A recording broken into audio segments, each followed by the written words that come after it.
The crack of siege hammers echoed like thunder across the ravines. The air was thick with the stench of sweat, dust, and the coppery tang of blood. Roman legionaries, hardened veterans of Galilee and Germania, now stood at the very threshold of the ancient citadel of Jerusalem, battering at its gates, clawing at its walls. But what awaited them was not a simple conquest. It was war in its most brutal and primal form. Stone against steel, zealotry against imperial power, a city determined to defy death. After the failed assaults and ferocious ambushes on the eastern approaches, Titus reevaluated the terrain. The ravines east of the city, the deep, jagged cuts of the Kidron Valley, had proven a death trap. The slopes were too steep, too exposed, and the enemy too cunning. He would not throw men into that abyss again. Instead, the Roman focus pivoted westward. There, the land offered more favorable elevation for siege works. The 10th Legion Fretensis remained on the Mount of Olives, tasked with keeping the temple defenders pinned and probing the eastern defenses. Meanwhile, Titus redeployed the bulk of his forces for a coordinated assault against the western flank of the Third Wall, a segment that, while heavily fortified, lay upon terrain more conducive to siegecraft. The 5th Macedonica built a new camp just 400 meters west of the city's western gate. The 12th Fulminata and 15th Apollinaris entrenched themselves opposite the Inus Tower, one of the city's strongest bastions. Artillery was brought forward, ballistae, scorpions, and onagers, set in elevated positions to pelt the battlements and suppress enemy fire. Massive bolt throwers hurled iron-tipped javelins into the towers. Catapults lobbed heavy stones into the city, crushing rooftops and dislodging defenders from the ramparts. Under this protective umbrella of covering fire, the legions began constructing massive timber and earth ramps. Each ramp was a Herculean effort, demanding thousands of man-hours, tons of materials, and constant vigilance. Laborers worked in shifts, day and night, as Jewish slingers, archers, and stone throwers rained down death from above. Even so, the Roman machine was relentless. Each day the ramps grew longer. Each hour the rams rolled closer. 3 enormous battering rams, shielded in thick timber frames and covered in iron sheeting, were slowly dragged into position like predatory beasts preparing to strike. Their thudding blows against the wall became a grim metronome for both sides, signaling progress for the attackers and desperation for the defenders. The Jews responded with fury. Militia units from all over the city rushed to the threatened section. Defenders hurled missiles, dropped burning pitch, and conducted reckless sorties, charging the rams on foot to destroy them at close range. In one such clash, Jewish warriors scrambled across the battlements, scaled down postern gates, and threw themselves into the breach, igniting the protective sheds of the rams with torches and oil-soaked bundles. Flames erupted and chaos engulfed the Roman lines. Just as the defenders were poised to destroy the siege engines entirely, Titus launched a cavalry charge to scatter them. The general himself led the assault, sword raised high, his armor slick with sweat, his eyes aflame with resolve. The counterattack succeeded, barely. But the Romans had learned. No longer content to rely on fragile sheds, the engineers constructed 3 fireproof siege towers, their frames covered in dampened hides and thick metal plating. These towers creaked forward on huge wheels, bristling with archers and artillery crews who poured death onto the walls from close range. On the 15th day of the siege, with a deafening crash, the battering rams broke through the third wall. The defenders withdrew in haste. The outer city, known as the New City, fell to Rome. The legions surged forward, but the resistance had not broken. It had simply retreated inward, to the second wall. Titus wasted no time. He established a Roman camp inside the ruins of the new city, tearing down houses and clearing streets to secure the position. The battering rams were hauled forward again, now targeting the central gate and tower of the second wall. After 4 days of relentless pounding, the wall gave way, but the breach was narrow, a tight passage framed by rubble and broken stone. Roman infantry surged into the opening in dense formation, shields raised, gladii ready. Then, silence. The streets beyond were still, empty. And then it began. From rooftops and alleys, from cisterns and doorways, Jewish fighters emerged like phantoms, pelting the legionaries with javelins, arrows, and stones. Hit-and-run raiders slipped in and out of side streets, cutting down men who strayed too far. The Roman vanguard was pinned in a kill zone, a trap sprung with terrifying precision. Panicked units tried to retreat, but the breach was too narrow. Men clogged the exit, falling over one another. Jewish slingers took deadly aim at the bottleneck, turning the withdrawal into a slaughter. Roman archer cohorts were rushed forward to provide covering fire, loosing volleys into the buildings, setting them ablaze with incendiary bolts. Amid smoke and screams, the legionaries finally pulled back, but their humiliation was short-lived.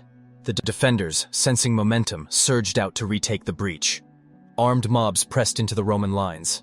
Josephus writes that the air turned black with missiles and the streets ran red with Roman blood. By the fourth day, the Romans regrouped and launched another assault. This time, they succeeded. The breach was widened, and the northern stretch of the second wall was captured. Titus ordered it torn down. Towers were seized. Ramparts were manned by Roman sentries. The defenders fell back once more, this time to their final bastion, the first wall and the Sacred Heart of Jerusalem. With the second wall torn down and much of the northern city reduced to ash and rubble, the defenders of Jerusalem had finally pulled back to their last redoubt. The sprawling and chaotic battlefield had contracted to a tight, fiery core. The great city, once open on all fronts, now stood clenched in a final defensive posture, desperate, scarred, but unbroken. Inside the walls, command had been clarified, not by diplomacy, but by sheer necessity and exhaustion. Internal strife, once a cancer eating the city from within, had been cauterized by the severity of the Roman onslaught. What had begun as a civil war between rival factions was now a joint resistance, a battered, feverish unity born of shared doom. At the northern edge of the city, where the first wall loomed high above the Roman siege lines, Simon Bargiora took command. His troops, veterans of brutal urban warfare, entrenched themselves between the looming towers and the ancient royal palace, once a symbol of Herodian opulence and now a barricaded fortress. Simon's men, reinforced by Idumean allies, filled the northern streets with roadblocks, flame traps, and layered defenses. To the east, where the city's spiritual heart still beat defiantly atop the Temple Mount, John of Gischala commanded the Zealots. His forces had entrenched themselves deep within the Antonia fortress and the temple precinct, turning the sacred courtyards and prayer chambers into killing grounds. Arrows and prayers now flew in equal measure. Sacred texts lay blood-spattered. Stone altars had become parapets. Though the Jewish defenders were hopelessly outnumbered, by some estimates, one Roman soldier stood for every 2 or 3 defenders. The shortening of the perimeter meant that they could now concentrate their forces far more efficiently. No longer was their defense spread thin across dozens of towers and gates. Now they held a smaller line, one braced with desperation and sharpened by resolve. But outside the walls, Titus was not idle. The Roman general, having suffered embarrassment in his first failed forays, now moved with caution, calculation, and grim intent. He was determined to crush the last vestiges of resistance, no matter the cost. He ordered the 10th Legion and the 15th Apollinaris to begin raising new siege ramps on the northwestern sector of the first wall, where the second wall had once overlapped with the first. Here, the rubble of previous Roman gains could be used as raw material for a fresh assault. Roads were cleared, stones dragged, timber harvested. Work gangs labored day and night under the watchful eye of their officers. Simultaneously, Titus sent the 5th Macedonica and 12th Fulminata to the eastern flank of the city, their task the most difficult yet, the conquest of the Antonia fortress itself. This stronghold stood as both a physical and symbolic gate to the temple complex. Taking it would give the Romans the high ground, literally and spiritually, and open the final path to the temple. The plan was bold, but the resistance would be monumental. The defenders were well aware of the gravity of the situation. Inside Jerusalem, the temple armory, stocked with captured Roman weapons and salvaged siege equipment, was brought fully to bear. From behind the battlements and within concealed emplacements, the defenders unleashed their full wrath. It is said that as many as 300 bolt throwers lined the ramparts, their torsion arms wound tight, launching volleys of massive iron darts into the Roman siege lines. 40 stone throwers hurled chunks of masonry down upon engineers and shield walls, pulverizing timber and bone alike. Even ancient ballistae and onagers, looted from fallen Roman positions, were brought back to life by skilled Jewish engineers who had once served the empire and now fought against it. The skies over Jerusalem darkened with smoke and shrapnel. Day and night, the Roman siege ramps were bombarded with unrelenting ferocity. Engineers died in trenches. Timber beams were shattered mid-assembly. Legionaries dropped their shields and grabbed shovels to help haul stone. Still, The Romans pushed forward, their labor protected by walls of leather-covered mantelets and overhead shelters built to deflect incoming missiles. Every inch of ground was paid for in blood. After 17 days of continuous effort and endless casualties, the ramps were complete. It was now May 29th, and the siege had entered its deadliest phase. The siege towers, massive multi-story structures clad in wet hides to resist fire, were wheeled into position. Battering rams, iron-headed and monstrous, were dragged into place beneath the cover of tower-mounted archers. Cohorts of infantry stood ready in dense formations, shielded from missile fire by testudo formations. The final assault was imminent, but inside the Antonia, beneath the ancient stone foundations of the temple's fortress, Jewish sappers had been digging tunnels of their own. They worked in silence, deep beneath the earth, moving toward the very heart of the Roman siege ramp. The tunnel was braced with wooden beams, its walls thickened with clay. And once it had reached beneath the siege engines, the defenders ignited their final gamble. Fire. The support beams went up in flames. The walls of the tunnel groaned. The earth above trembled.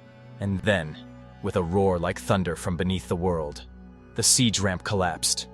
A great chasm opened up beneath the Roman engines. The rams fell into the pit. Towers toppled into the void. Flaming debris shot skyward, visible from across the valley. Legionaries were buried alive. Others were incinerated. From their ramparts, the defenders screamed in triumph. From their trenches, the Romans stared in disbelief. What had taken weeks to build was gone in moments. The eastern assault was annihilated. As flames danced high above the ruins and the cries of the wounded echoed through the valley, Titus looked upon the smoldering remains of his great engines and knew this was no ordinary rebellion. It was war against a people with nothing left to lose. But the Antonia had not yet fallen. The temple still stood, and the legions had more to give. As the western sky darkened and the hills of Judea sank into silence beneath the stars, the siege camps of Rome began to quiet. Fires flickered in the distance, casting shadows across trenches and siege towers. Legionaries, their muscles aching and their nerves frayed, slumped beside their shields and dozed uneasily. The great battering rams rested beneath protective sheds, their iron heads glinting faintly in the moonlight, awaiting the next day's assault. But the city was not sleeping. Within the walls of Jerusalem, where the air hung thick with smoke and whispered prayers, Simon Bar-Giora was preparing a different kind of offering. His scouts had observed the Roman rampart to the west, exposed, overextended, and vulnerable in the dark. The siege works stood like skeletal giants against the night, unattended but deadly. And so, beneath the veil of darkness, Simon assembled a force of elite fighters, zealots, Idumeans, and battle-hardened urban militias who had fought in the alleys, the rooftops, and the tunnels of the city. Shortly after midnight, they moved. They emerged silently from postern gates and collapsed wall sections, silent phantoms clad in black, slipping through hidden paths and scorched gardens. They crossed the no-man's land between the walls and the Roman camp like wolves in the dark, muffling the clink of their weapons with strips of cloth, speaking no words. And then they struck.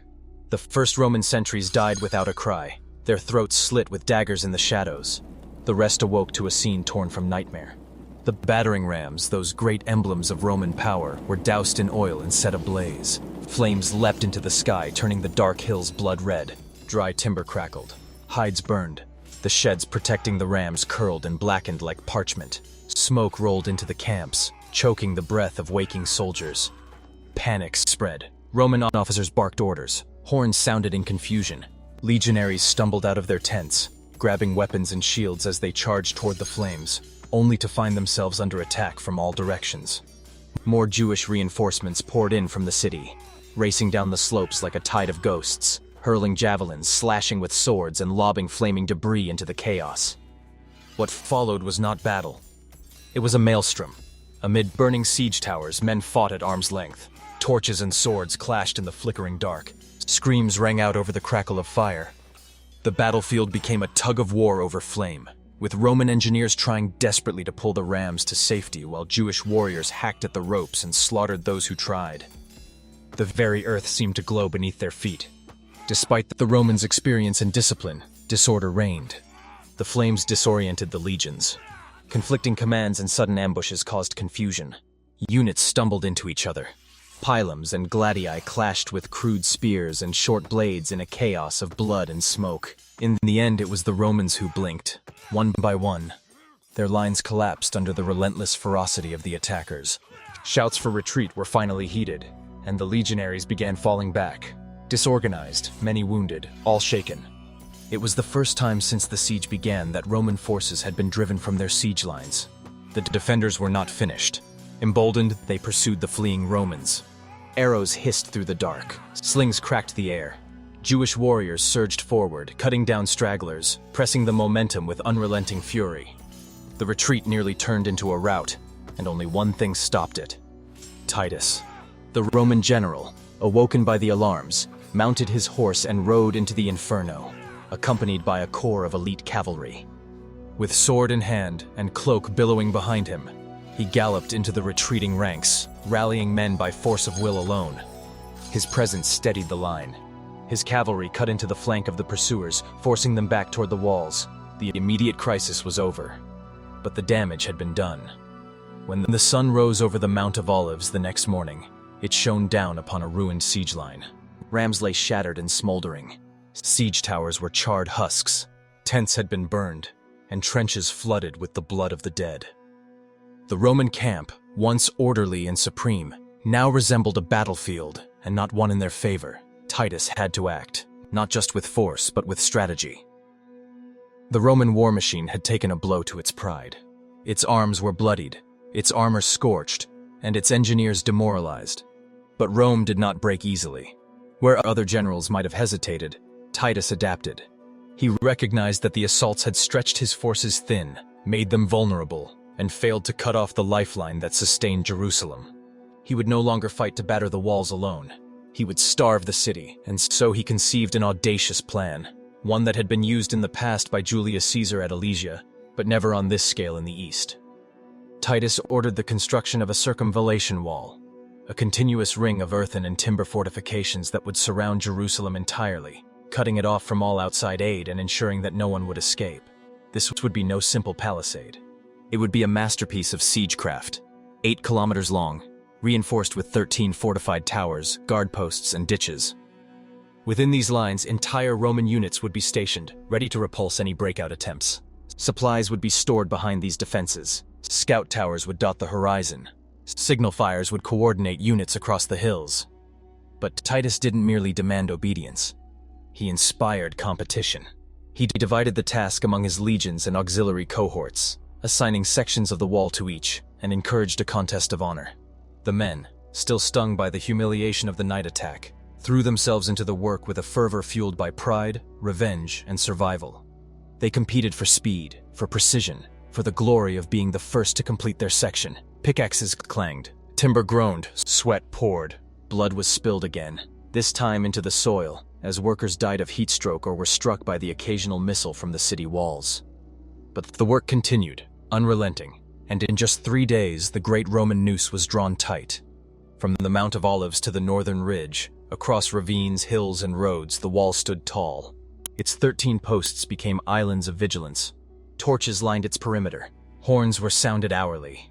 The city was now a prison, its gates metaphorically and literally sealed. The message was unmistakable.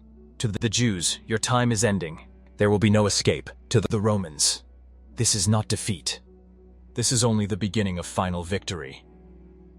Titus had not retreated. Jerusalem would not endure. And as the siege ring tightened like a vice around the dying city, both sides prepared for what would come next, the battle for the soul of Jerusalem itself.